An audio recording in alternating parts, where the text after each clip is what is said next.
how was the, I'm sure it got busy. People that comments party about people stuff, Southern Mongolia to that. Yeah.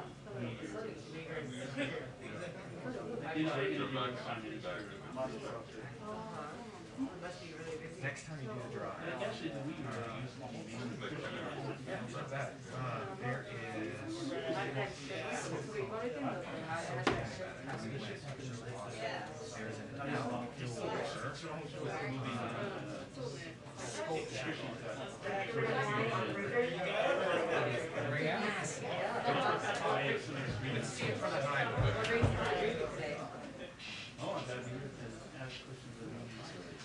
there's an nervous man coming in second. Storm.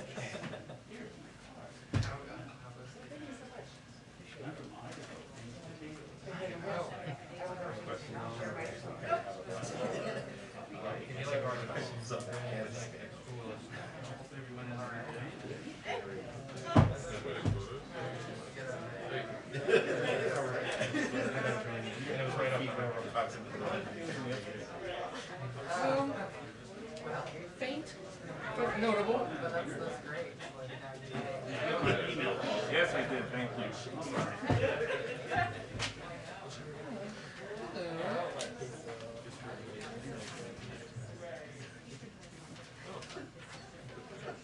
Oh, really? Did I show you the picture? Yeah, so possessed by demons. It's just.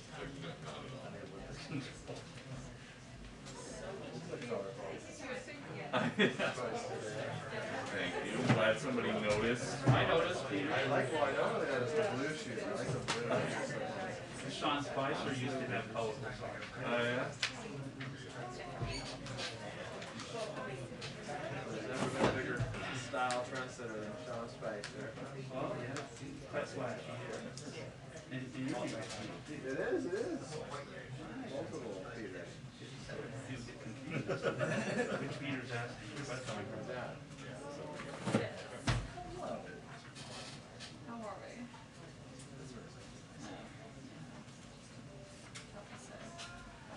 Everyone's excited.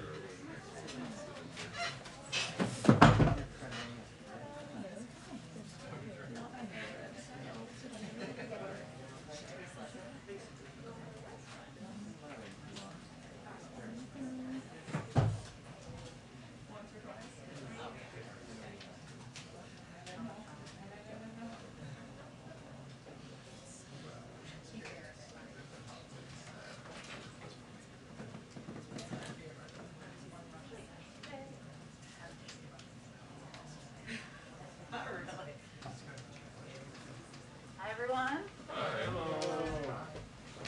Okay, a couple of items for you at the top. The president has said that the challenge of our time is to demonstrate that democracies can deliver by improving the lives of their own people and by addressing the greatest problems facing the wider world. In keeping with this commitment, this morning we announced that in December, the president will bring together leaders from a diverse group of the world's democracies at a virtual summit for democracy, to be followed in roughly a year's time by a second in-person summit.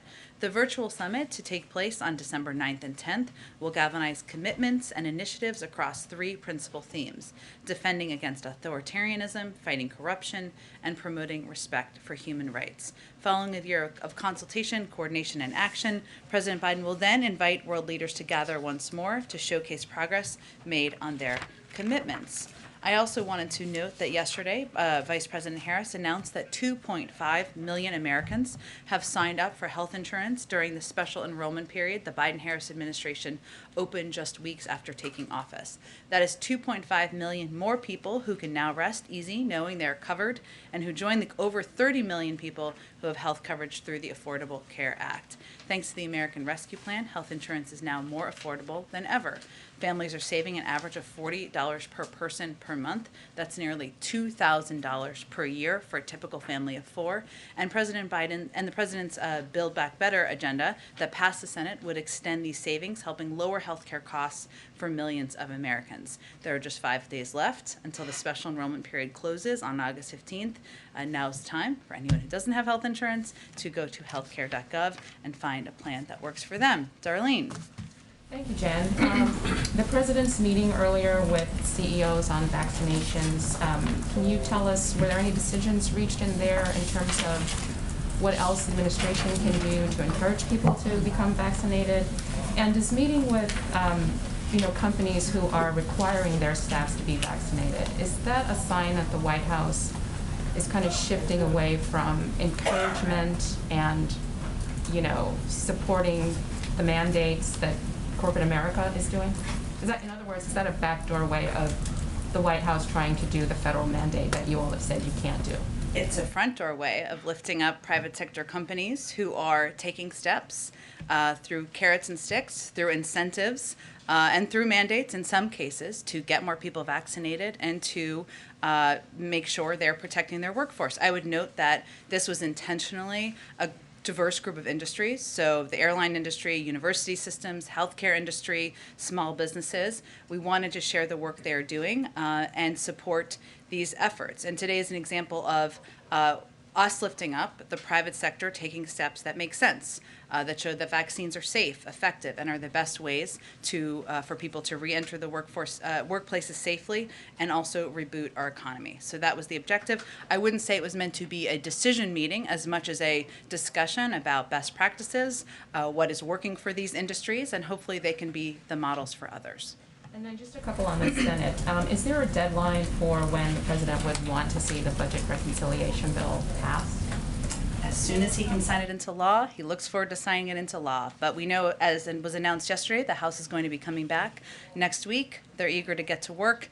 We'll be deeply engaged in conversations when they return as well. And then just one more quick one. With reluctance from Senators Sinema and Manchin on the $3.5 trillion, can the president envision accepting a smaller dollar figure than $3.5 trillion? Well, I'm naturally not going to negotiate from here. Not that any of you are expecting me to do that. I will say that what is vital to the president is that, and what Leader Schumer also reiterated in his press conference this morning, is that this reconciliation package includes the Build Back Better agenda, key investments in childcare, in additional investments in climate change, addressing the climate crisis, additional investments to lower costs for people across the country.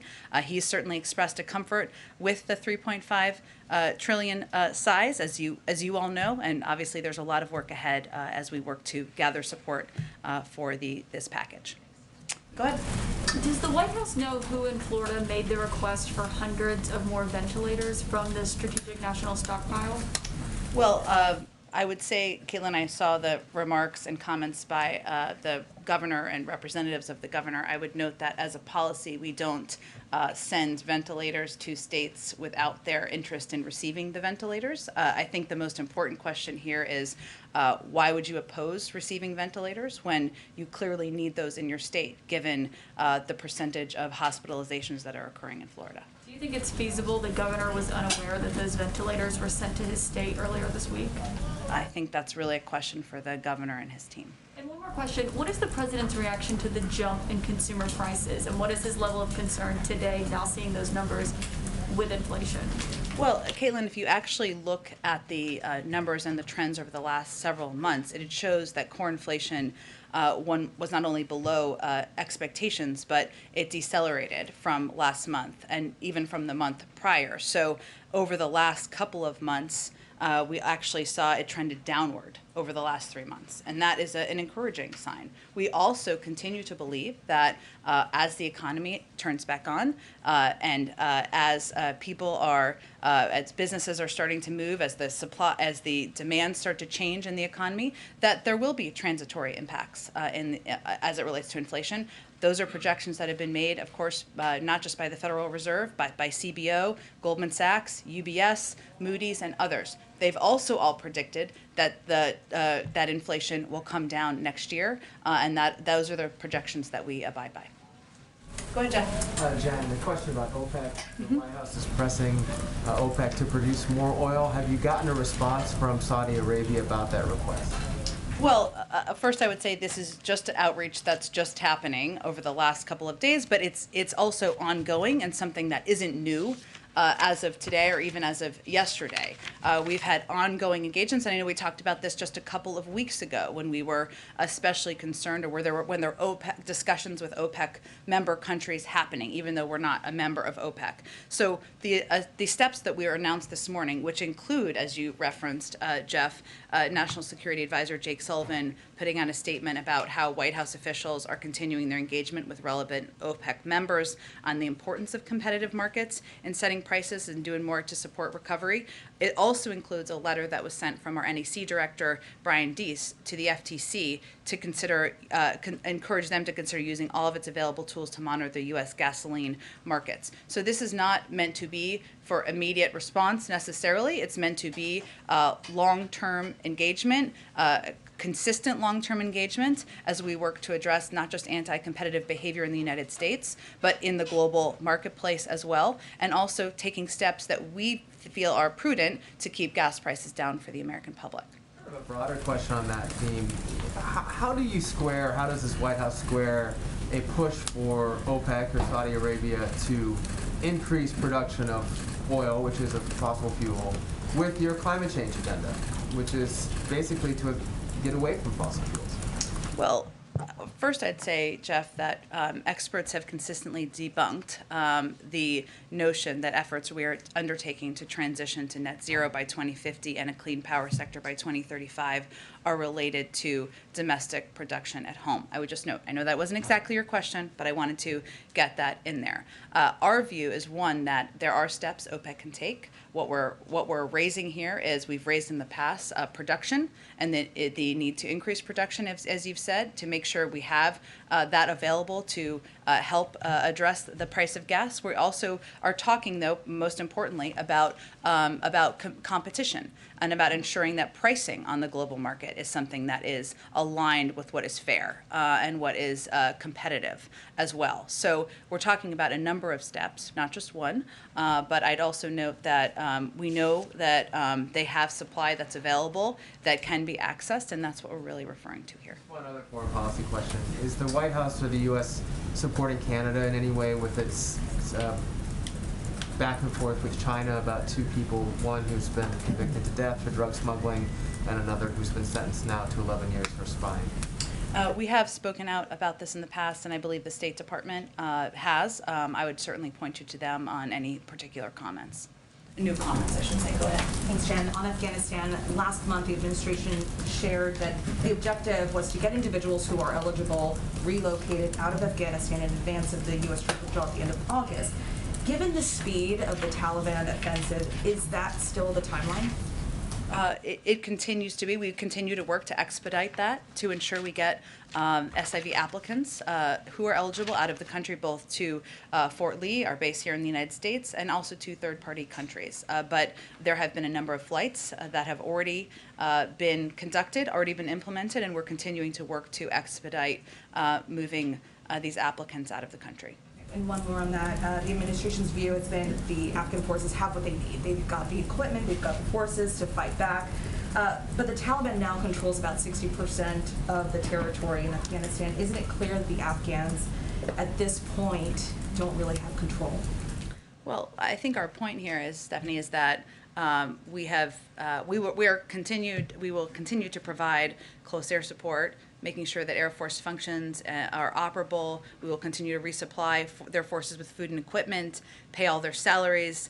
In addition to all of the assistance we've provided over the last 20 years, I'd also note, and this is a question that came up yesterday, that the train, advise, and assist approach that we have been implementing and the range of assistance we've provided was done in coordination with military leaders, and the implementation and designing of that plan with military leaders and civilian leaders in Afghanistan over the last several years. So our larger point here is, ultimately, the Afghan National Security Defense Forces have the equipment, numbers, and training to fight back.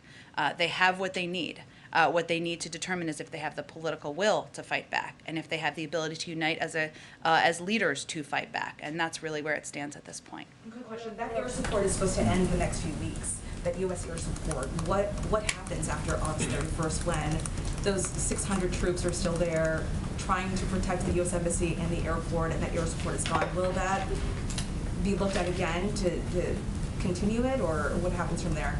It's a good question. I don't have any update on that for you at this point in time. I will note that the president still made an extensive request for assistance, security assistance, humanitarian assistance, different from your question, but still relevant for Afghanistan in his FY22 budget. So our assistance, our partnership does not end. I understand you're asking specifically about support, air support, but he made a significant request and certainly will continue to work to get that money through and to the Afghan leadership. Go ahead. Thank you. The fact that this Summit on Democracies is virtual in December, is that an indication that most global diplomacy this fall may be conducted virtually and not in person? Not necessarily. I think we're assessing, and as are other leaders and countries assessing, what steps are prudent to take, given we're still in a fight, in a global fight with COVID. We need to plan, of course. There are a number of leaders who will be invited, and this was a decision we made, also given based on also engagements and discussions with a number of these leaders. But I don't think it's indicative of kind of everything going virtual at this point. One other on COVID. The President's talked about the American arsenal of vaccines, but a group of public health experts this week wrote a letter to the President urging him to export the 55 million stockpiled vaccine doses abroad. Can you remind us what the plan is for that stockpile? Is it to be booster shots, or are they just part of the donation stream that will go out to the rest of the world? Well, I think first it's important to note that, one, we hit last week an important milestone of sharing over 110 million, vaccines to the world. We also started shipping doses today to CARICOM countries, and every day we're making progress against a once-in-a-generation pandemic. We are still the world's largest provider of vaccines to the global community. We are still a huge advocate for the TRIPS waiver, which would allow that information to be shared for manufacturing purposes with countries around the world. So, and we have also conveyed, and we have done that and implement this already to date, that when we have extra doses, we will share those. So I think the point here is that the United States is the arsenal of vaccines to the global community. We are by far and away, in terms of what we've donated, by far and away of what we've committed, by far and away in our partnership with Quad countries. We're on track to produce at least 1 billion doses of COVID vaccines in India for the Asia region by the end of 2022. But it also requires other countries in the global community, other wealthy countries, stepping up and doing more to contribute. So that's what I would note. One other, and look, President is President wherever he is, we go wherever he goes. Mm-hmm. Is there anything to this, and we know that this week's original work from somewhere else or vacation plan was upended by the Senate, but this whole going back to Wilmington, then to Camp David, then back to Wilmington, is there something to that? Certainly not. It's just his travel logistics plans. But there's no reason to leave Wilmington for the weekend and go to Camp David instead? You mean instead of, I'm sorry. Why not just stay in Wilmington? He likes Camp David. It's a place to be outside, spend time with family, and certainly has a beautiful, beautiful scenery there. Go ahead. Thank you, Jen. The President is saying now, God willing, the FDA is going to be coming out in a reasonable time frame to say this vaccine is totally safe. What is the holdup in nominating someone to run the FDA after more than 200 days in office? I know it's like 204 at this point in time. 204 days. Certainly, I will say, and the president was asked this question yesterday, that he wants to name someone who's qualified, who's ready to lead the FDA. It is a priority for him. He's also not going to take a step to put forward a nominee before he's found exactly the right person. I will note that it is a place that is filled with talented, experienced scientists, data experts, career staff who are certainly running the FDA effectively. Okay, and as the President tries to reach unvaccinated Americans, has there been any thought given, looking back, to the possibility that he may have created some vaccine hesitancy when last year, around this time, the previous administration was rushing to get a vaccine authorized, and the now president said, I trust vaccines, I trust scientists, but I don't trust Donald Trump, and at this moment the American people can't either. Well, I think it's safe to say he still doesn't trust Donald Trump, so that hasn't changed. But he does trust scientists, he does trust data experts, and he does trust the people leading the CDC, the FDA, which is the gold standard of approval for vaccines. I'd also note, because this question often comes up, that the president has repeatedly given credit to scientists and experts from the prior administration, even as recently as just a few weeks ago, for their role in moving the vaccine forward. Yes, but at the time when Donald Trump is out there saying we're going to have a vaccine in the next couple of weeks, next couple of months, and Joe Biden is out on the campaign trail saying don't trust Donald Trump, did that create any kind of vaccine hesitancy?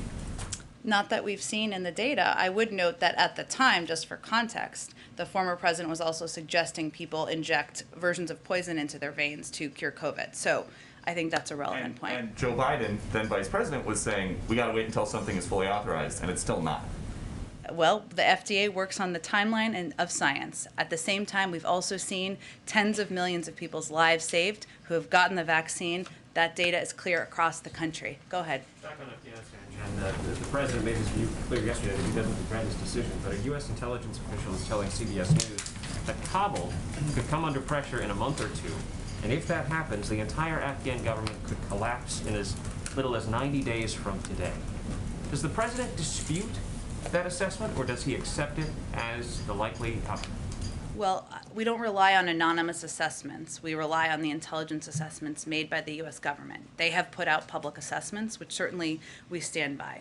We are closely watching the deteriorating security conditions in parts of the country, but no particular outcome, in our view, is inevitable. We will continue to coordinate airstrikes with and in support of Afghan forces, and as the president made clear, Afghan leaders have to come together, and the future of the country is really on their shoulders. Let me ask you, the Taliban is clearly on the march. Your objective is to have a negotiated political settlement. What gives you confidence that the Taliban is interested in that? Well, the Taliban has to make an assessment. One, we have also said that there's no question that the Afghan National Defense Security Forces would be strengthened, as would the Afghan political leadership, if they were to have more success in fighting back. There's no question about that. We're not hiding from that in any way, shape, or form. The Taliban also has to make an assessment about what they want their role to be in the international community. And I know that Ambassador Khalilzad made comments when he was at the political negotiations yesterday, making clear that the international community is going to watch closely how the Taliban behaves. They have a range of tools in their arsenal as well to take steps should they choose. Are you aware of any safeguards for American materiel that may fall into the Taliban hands as they continue to take over more land in Afghanistan? Well, we certainly take that risk seriously. It is a concern of ours, as it would be in any war zone where we've provided assistance. We did take steps to retrograde some of the equipment over the past several months in preparation for that possibility, but we do take that seriously. We watch it closely as well. Go ahead. Across the country right now, as we know, a lot of companies are trying to make decisions on their return to work dates. What, if any, decisions has the president made about when the federal workforce needs to be back in the office? Where does that stand for federal employees? Well, we've already brought all of the White House employees and on the executive complex back to work. And obviously agencies are implementing on their own timelines to do exactly that as well. As you know, we announced just a couple of weeks ago steps we were putting in place, attestations that would be required of federal employees. If they're not vaccinated, they're going to have to be in a testing regime. It's going to take a little bit of time to have that implemented, even as agencies are hard at work getting it done. So there had been some dates floated of like early September by which some of these employees would be coming back. Is the expectation that employees will be coming back in the next several weeks, or has this complicated the situation given the surge of the variant? It has not complicated. We've put in place specific guidelines and specific requirements from the federal government. We also trust that each agency is going to have their own implementation plan for how they can have in place a testing regime in order to keep their workforce safe. We'll follow up on this when we talk to the COVID-19 response team in the next opportunity, but what is the assessment that the White House has received in terms of the projection for when this Delta variant would reach its peak? When should we anticipate that that would happen? What, if any, preparations are being made in anticipation of that time? Well, I certainly do encourage you to ask our scientists, as I know you will. Part of it is dependent on the actions and steps that the American people take across the country to get vaccinated, to wear masks, to protect themselves, to reduce the spread of the virus. We have seen in states where there was a rise in COVID cases even a week or two ago, obviously an increase in vaccination rates, and also a start to see a leveling off in some of those states. That's a positive sign. I'd also remind everyone, as you all know, that if somebody gets their shot tomorrow, they're not protected the next day. They need to get their second shot, and then it's a couple weeks after that. So it is going to take a little bit of time, even as we've seen an increase in vaccination rates in a number of states across the country. You receive assessments, obviously, from them. What is the assessment? When should Americans on this trajectory, or even if there is a best-case scenario trajectory, when should we anticipate this surge to peak?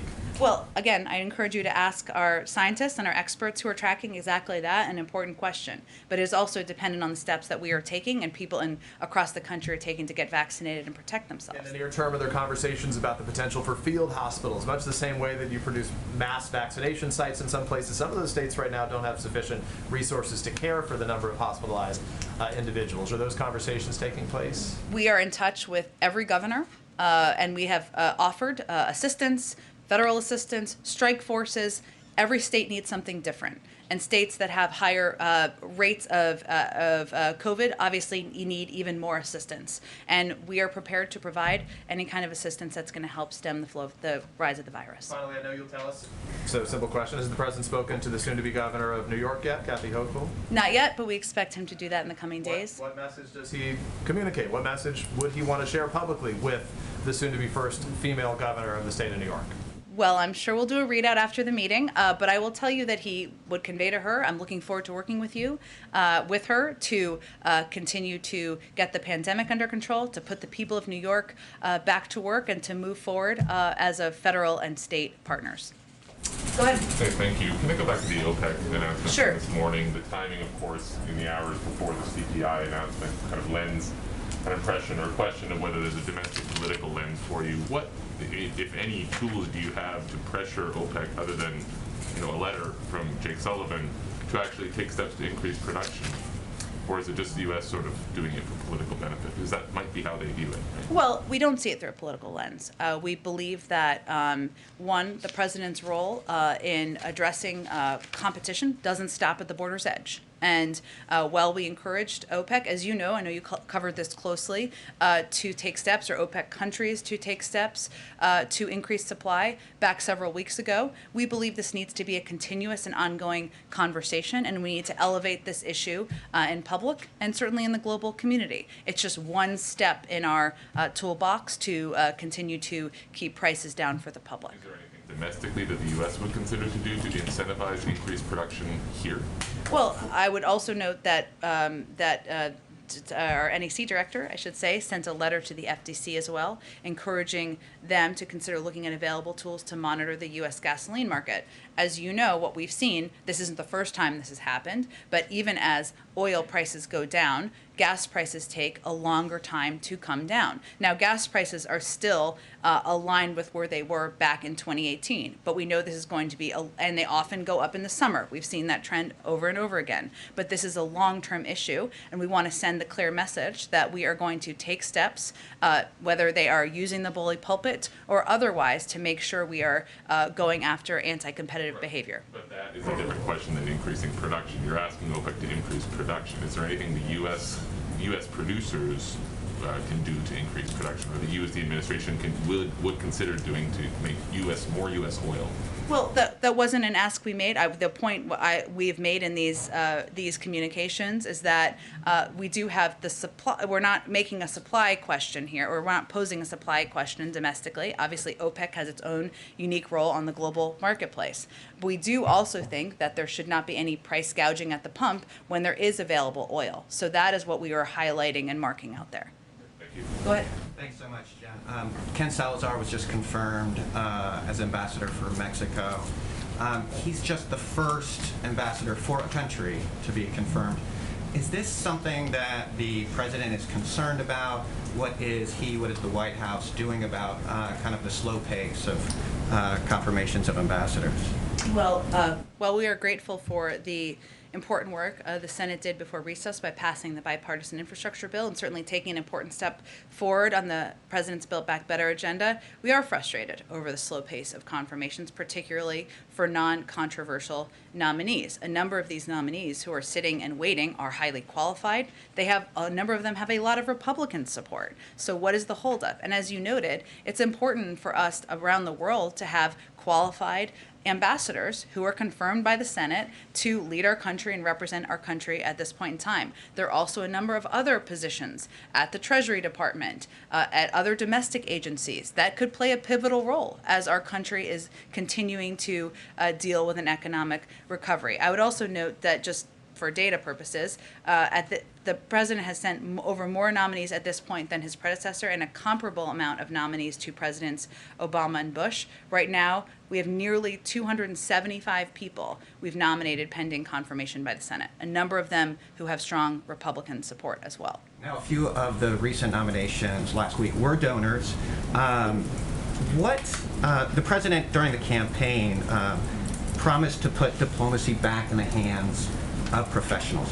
What is the makeup that the White House is kind of shooting for in regards to percentage of political versus career diversity? How are you balancing that, those political appointments of donors, especially after some diplomats feel after 4 years of Trump and the withdrawal from the world, there should be more career people? Well, the president has made clear that he supports, advocates for, and will continue to press for the confirmation of career ambassadors, of course, but also that individuals who are in the private sector, that does not mean that they're unqualified. These are qualified nominees who can be excellent representatives of the United States overseas. And we are also going to simultaneously continue to push for and press for and elevate career staff, foreign service officers who've proudly served our country through Democrats and Republicans to serve in these posts as well. And those are all on the slate of nominees we're pushing to move forward. Obama and Bush had about 30% political. Is that kind of a range that the Biden administration is seeking for? I don't have a percentage for you. I can tell you that, and I'm happy to check with our personnel department to see if there's anything they want to provide. I will note that diversity has been a front and center priority for the president, for this administration, and for our personnel department as they look to fill key posts, not just ambassador roles, but roles to serve in high-level positions in agencies. Go ahead, Michael. Thanks, Jen. It's the 40th birthday of Austin Tice, a journalist who went missing in Syria 9 years ago this week. And his family put out a statement today.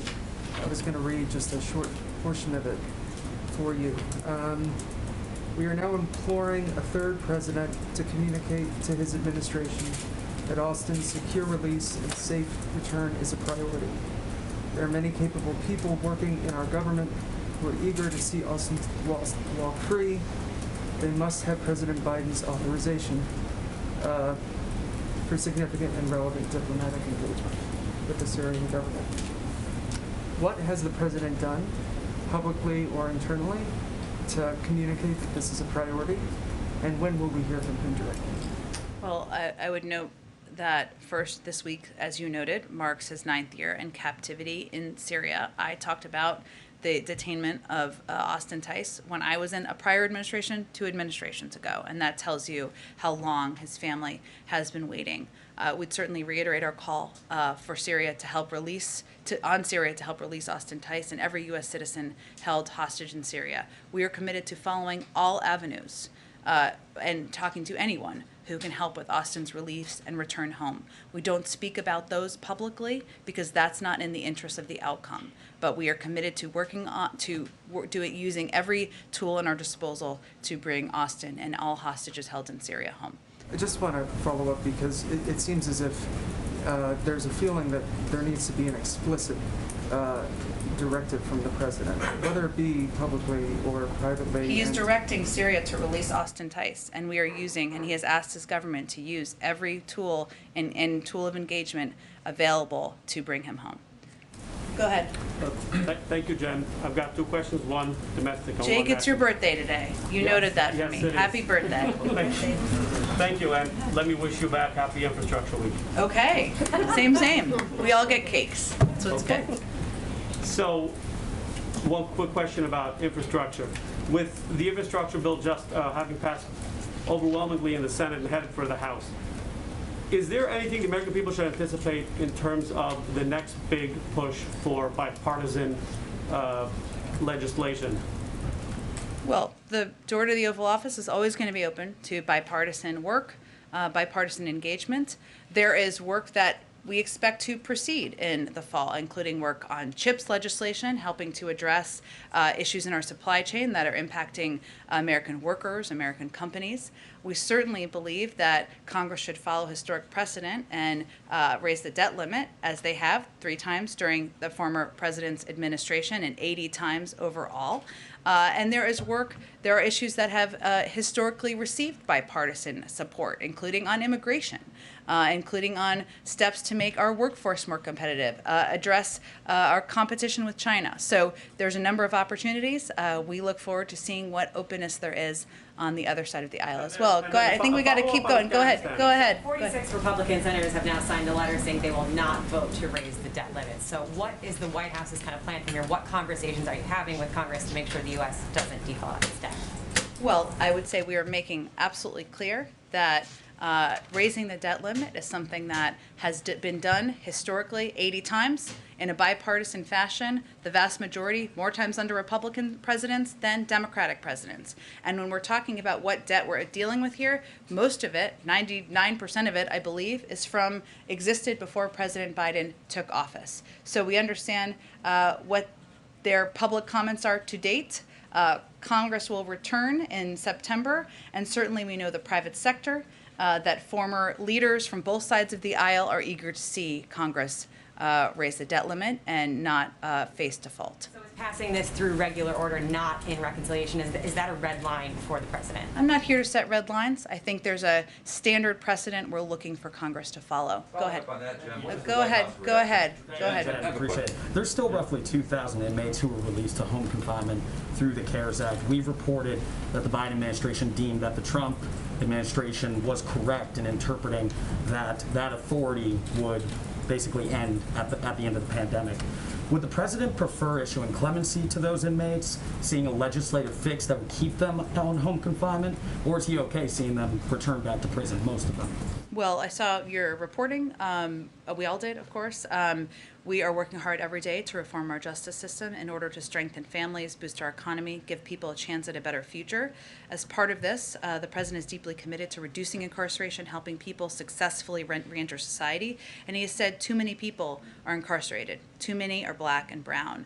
And he's therefore exploring multiple avenues to provide relief to certain nonviolent drug offenders, including through the use of his clemency power. I don't have anything to preview for you today, but he is again looking at a range of avenues. Oh, go ahead. Also, the gallerist managing, who has been tasked with ensuring the buyers of Hunter Biden's artwork remain anonymous. He said that Hunter will be attending his opening as well next month, and has said friends and families will be attending as well. Does the president or first lady plan on attending that opening? I'm not aware of plans for them to attend. Go ahead, Rachel.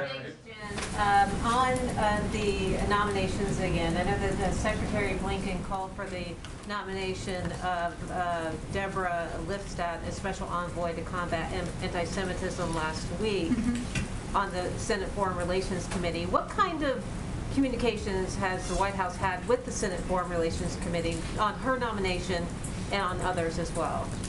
We've been in close touch with the Senate Foreign Relations Committee, as well as a range of leaders in the Senate, about our desire to get qualified nominees confirmed. I'd note that I gave the number earlier, 275 nominees, qualified, experienced, many of them former public servants who are eager to serve our country around the world and in the United States, are waiting. They're ready to serve. They're ready to be in their roles. Some of them are international, some of them are domestic, and many of them have broad Republican support. I'd note there's also been a significant amount of outreach from the State Department on these nominees. I'd certainly point you to them to outline the specifics of that. Go ahead, Patsy. Thank you. I have a question on the Democracy Summit, but first, before that, I have two foreign policy questions. So Okay. Amnesty International released a report today documenting systemic rape and sexual violence against girls and women in the Tigray region in Ethiopia.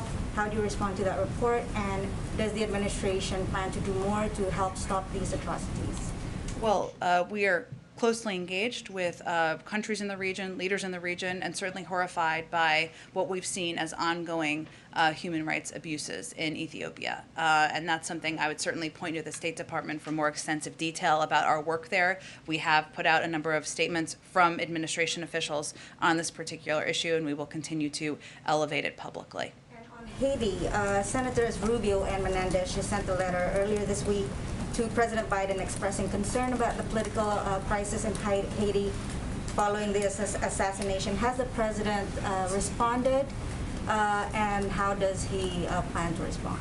I'm not sure we've seen that letter. I'm not familiar with it. Go ahead. Democracy Summit, I think we got to keep going just to get some more people. Go ahead. Thank you, Jen. Two quick questions, one domestic, one foreign policy. Domestically, you may have seen the statement put out by Senator Joe Manchin in regards to the $3.5 trillion so-called human infrastructure bill. It seems very skeptical about the size of it. Do you view him as a team player? Absolutely, and a key partner to the president in moving our agenda forward. I did see his statement, or we all saw his statement. I'd note that I think he's confounding a couple of things in there. One, the Build Back Better agenda could also be called the cost-cutting agenda for working families. Build Back Better sounds better, but what it will actually do, and we have a report that just went out or should be going out from CEA and OMB, it makes clear that a big outcome, a big impact of the Build Back Better agenda is lowering costs, bringing down costs on childcare, healthcare, prescription drugs, preschool, cost of college, commuting, even household expenses. That's what the long-term impact is. This is also an 8-year investment to make us more competitive. It's not about putting a huge amount of money into the economy over the next few months, but these are critical investments, and that's also why a number of inflation hawks, I should note, are fully supportive of it. Jason Furman, my old friend and colleague, said, I don't think the infrastructure bill or reconciliation plan would materially impact inflation over the next decade. I raised that because I know that was something that he expressed. It would also be fully paid for by asking the wealthiest Americans and companies to pay a bit more. So those are some things I think were unintentionally confounded in the statement. And then on foreign policy, as you know, 7 provincial capitals in Afghanistan have fallen in just the past 2 weeks. National security hawks attribute that directly to the decision by President Biden to announce the withdrawal of U.S. forces by the end of this month. What's your reaction to those critics who criticize the president's plans for Afghanistan? I think our reaction is the president, every commander-in-chief and president has to make difficult choices about what's in the national interest of the United States. And when he gave his speech just a couple of months ago, delivered a speech outlining why he was making this decision, he touched on a couple of pieces. One, we've been at war in Afghanistan for 20 years. And it is long past time to bring troops home. 2, our counterterrorism threats have changed.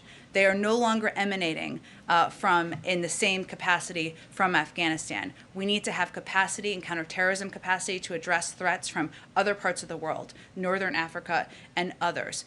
3, because of the timeline that was set by the prior administration of May 1st, if we had left our troops there, the Taliban would be shooting at our troops. He asked his team for a clear-eyed assessment of what the impact is. We put out intelligence assessments, and we will continue to be partners with the Afghan governments militarily, from a humanitarian perspective, moving forward. I didn't mean to skip you. Go ahead.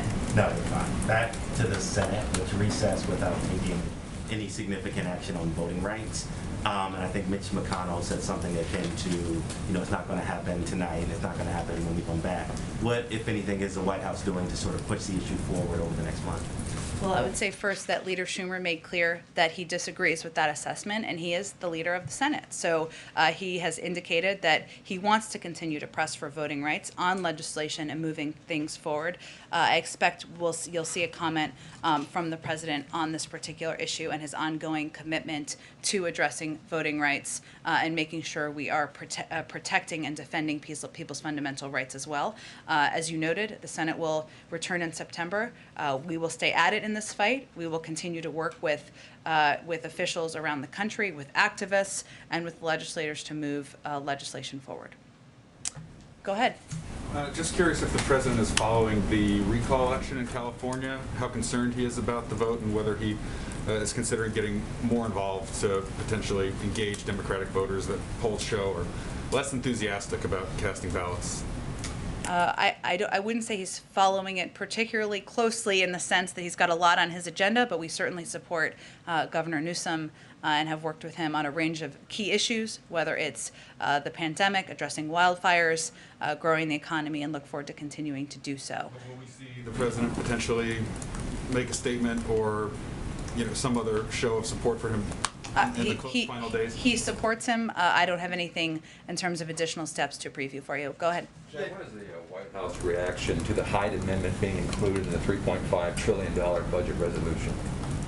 I don't think I'm going to negotiate from here. The president's position on Hyde is well known, and we've stated many times publicly. I think we're going to move on. Go ahead. Go ahead, Joey. Go ahead, Joey. Go ahead. I think we're going to move on so we can get to more people. Go ahead. It doesn't help to scream over people. Go ahead. Thanks, Jen. I appreciate it.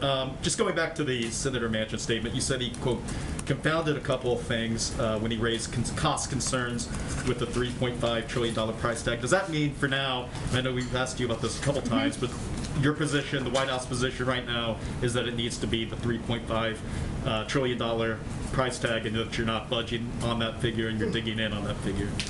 That's not what I was saying. I was responding to, although the president is certainly comfortable with that amount, his priorities are ensuring that the Build Back Better agenda, that additional investments in protecting our climate, bringing down the costs of childcare, of healthcare, of education for the American public is included. He's spoken to that before. There's going to be a negotiation moving forward. What I was speaking to is the fact that the Build Back Better agenda will actually bring costs down over the course of time. It's also a plan and a proposal that is fully paid for. It is different from the American Rescue Plan emergency funding that was passed in order to address dual pandemics. So I was just clarifying some of the specifics that were raised there.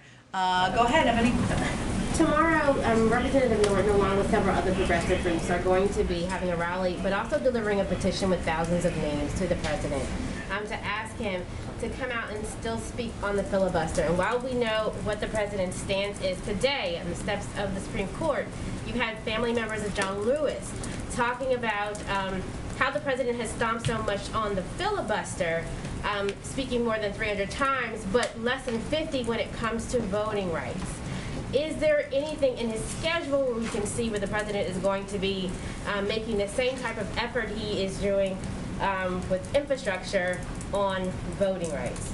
Well, the president has given major speeches recently in the last few weeks on voting rights. He's also said that it is a cause of his presidency, and he believes that voting rights are fundamental rights for the American people and the American public. His closest advisor and partner is of course, Vice President Harris. She is leading this effort, and he has taken steps that he has the purview to take, including signing an executive order to expand and protect voting rights, including ensuring and supporting steps by the Department of Justice to provide additional funding, including nominating voting rights leaders in the voting rights community to play important roles in the Department of Justice. He will continue to speak out on this issue. He will continue to advocate for fundamental rights, and he will look forward to signing legislation into law. Go ahead. Thank you, Jen. Given the uptick in inflation, is anyone at the White House taking a closer look at the previous administration's tariffs to see which ones actually serve, geopolitical interests, and then which ones just increase costs for consumer? Well, we've talked about how there's ongoing reviews of tariffs and a range of steps that were put in place by the prior administration, and of course we're going to continue to use every economic tool in our toolbox. I would note, and I noted this previously, but as we look at averages, the rate of inflation has actually come down. And we continue to be at a projection where it is going to come back to normal rates next year. And we also know that there are specific industries that are impacting inflation. We also saw a encouraging data as it relates to the used car industry. Last month, it went up by 10%. Now it went up, the cost, I should say, by less than 1%. So we're seeing some encouraging data, and we want to, of course, see that trend continue. And then, even though he's now out of office, would this president support the New York legislature if they decided to impeach Governor Cuomo? That's a decision for them to make. The president made clear his views. Obviously, the governor announced his steps yesterday. We'll leave it at that. Go ahead. Jen, you said at the top you're hoping that the companies and universities the president's about to meet with will be a model for others. So is the president's official position that all companies in the private sector should have vaccine mandates for their employees? The president's position is that every company should take a look at how to protect their workforce, and that there are going to be different carrots and sticks that can be used by different private sector entities.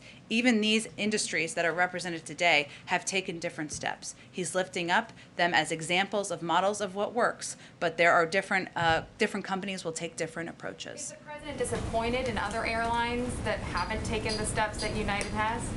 We've seen some other airlines. I know Delta announced that they would only be hiring people who were vaccinated, and we've seen different industries take different steps. But we are certainly encouraged by the step of United Airlines and by any steps by employers to protect their workforce. Has the president spoken with the outgoing governor of New York? No. Go ahead. Thanks, Jen. Just a follow-up on mask mandates. Yesterday when President Biden was asked if he has the authority to intervene in states like Texas and Florida where they are banning mask mandates, he signaled that the administration is looking into it. Can you provide more clarity on what the president meant and any avenues that the administration is exploring to intervene in states? Sure. What he was speaking about, and I think he gave a little bit of context on this, was that we're looking into ways we can help the leaders at the local level who are putting public health first continue to do their jobs. Keep students safe and keep students in school. That's something our Department of Education and others are looking at. I just don't have anything to preview for you at this point in time. A follow-up on the debt ceiling. Does the president believe that he can unilaterally raise the debt limit through an executive order if it was under emergency circumstances? The president believes that Congress should act to raise the debt ceiling as they have 80 times in the past. He asked his lawyers if he could raise the debt limit. He believes Congress should and will act to do it. Go ahead. Thanks, Jen. I wanted Oh, did we? Okay. Go ahead, and then we'll go to you. Okay, great. Thank you, Jen. The two questions. The Biden administration has already delivered 20 million vaccine doses to 26 countries in Africa from the pledge the president made on May 17. And Africa also expects to receive a significant portion of doses from the pledge the president made at the G7 on June 10. But with only 1.7% of people vaccinated in Africa and the Delta variant killing so many people, is the president considering scaling up vaccine donation from the G7 pledge? Well, the G7 made their commitment, which is significant and will be implemented. We are going to continue to build on what we've already announced. So we plan to share tens of millions of doses across the summer months. I'd also note that we're also working to support vaccine manufacturing in Africa by providing financing to a South African business to bolster manufacturing capacity to produce more than 500 million doses. So we are looking at a range of ways to provide supply to be the arsenal of vaccines in the global community, including Africa, and we will continue to expedite that as quickly as we can. We know that the pandemic knows no borders. On Guinea, is the White House doing anything to support Guinea to contain the Marburg virus disease that was identified there? Is it a strain of the coronavirus? Strain of is it in the same family with the Ebola virus? I'm happy to check with our team and see if there's any specific updates. The State Department might be the best entity to speak to that. Go ahead. Thank you. Question about Africa. We have seen a number of deadly jihadist attacks in the last days in Mali, in Burkina Faso. You just said the president's assessment is that the terrorist threat is spreading in other countries. Is he planning to do anything about those countries in Africa? Well, I think what I was referring to is what the president conveyed in May when he gave a speech about his decision as it relates to U.S. troops in Afghanistan. And certainly his assessment, not new assessment, this has been growing over time, as you know, that the threat has expanded to, over the last several years, to Northern Africa and other parts of the world. So certainly our counterterrorism strategy reflects that assessment, which again is not new, but certainly contributed to his decision on Afghanistan. Go ahead. Jen, a headline from the New York Post from, I believe, 2 days ago.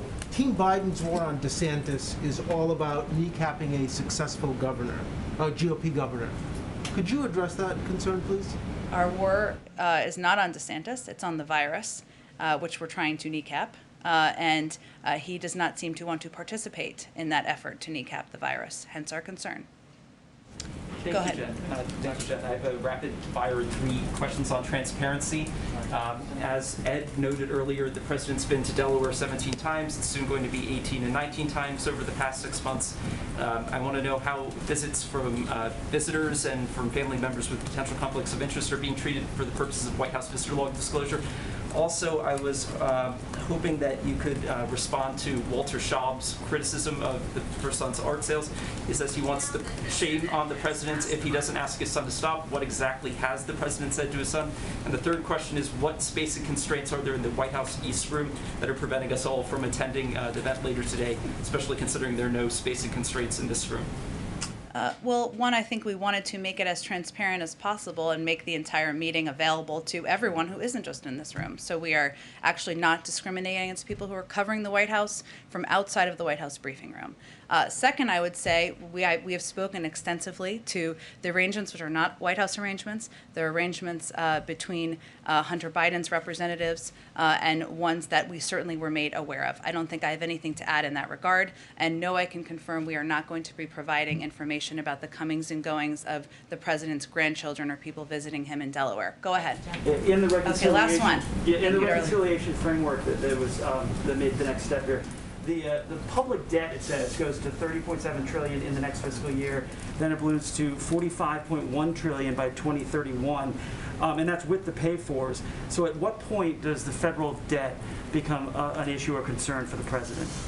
Well, it was a concern when he came in, and he was left with quite a debt and deficit by his predecessor. But the president has proposed a plan and package that would be fully paid for by asking corporations and the wealthiest Americans to pay a little bit more to make our country more competitive, and he feels quite comfortable with the fiscal responsibility of that. Thanks, everyone, so much. Have a great day. Thank you.